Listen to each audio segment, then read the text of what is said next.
Bonjour tout le monde, donc on continue la review de la SNIF avec ce coup-ci Marco, un film indien, un film d'action donc de Hanif Adeni, qui est sorti en 2025, qui dure 2h47, c'est un film indien évidemment, ça dure longtemps, et c'est pas mon coup de cœur, mais franchement c'est un des meilleurs films de la SNIF.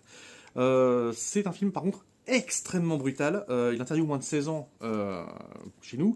Franchement, je pense que le moins 18 n'aurait pas été un problème. Parce que donc, dans l'histoire, c'est Marco, un enfant illégitime d'une famille dont le frère aveugle a été assassiné, qui part en vengeance. Et c'est hyper violent, hyper gore, parfois un peu trop. Il y a des moments qui sont très gratuits, en particulier la scène de l'attaque du manoir où il y a des enfants qui meurent, pas pour rien. C'est les méchants qui tuent les enfants, hein, Marco. C'est en fait un gentil nounours, mais c'est vraiment le côté ours, puisqu'il protège sa famille, il peut être gentil avec les gens qui sont gentils avec lui. Par contre, quand tu le fais chier, non seulement il va t'exploser la gueule, mais en plus, il va le faire avec une classe monumentale.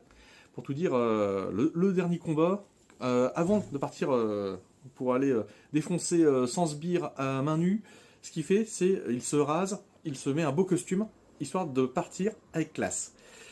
Ça résume tout, ce côté violence et classe du mec, toujours le cigare au bec, qui montre toujours des gestes d'affection pour les personnes qui l'aiment, et des gestes de violence pour ceux qui l'aiment pas.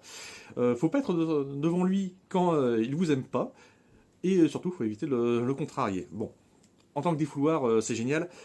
En tant qu'élément violent, c'est de l'Indien, du Telugu plus exactement, donc c'est du Tollywood, qui adore justement les films qui sont extrêmement violents.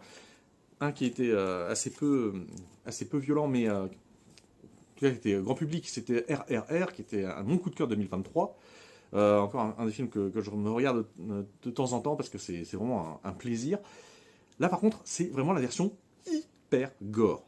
Donc, allez-y, mais en sachant que vous pourriez vomir vos tripes.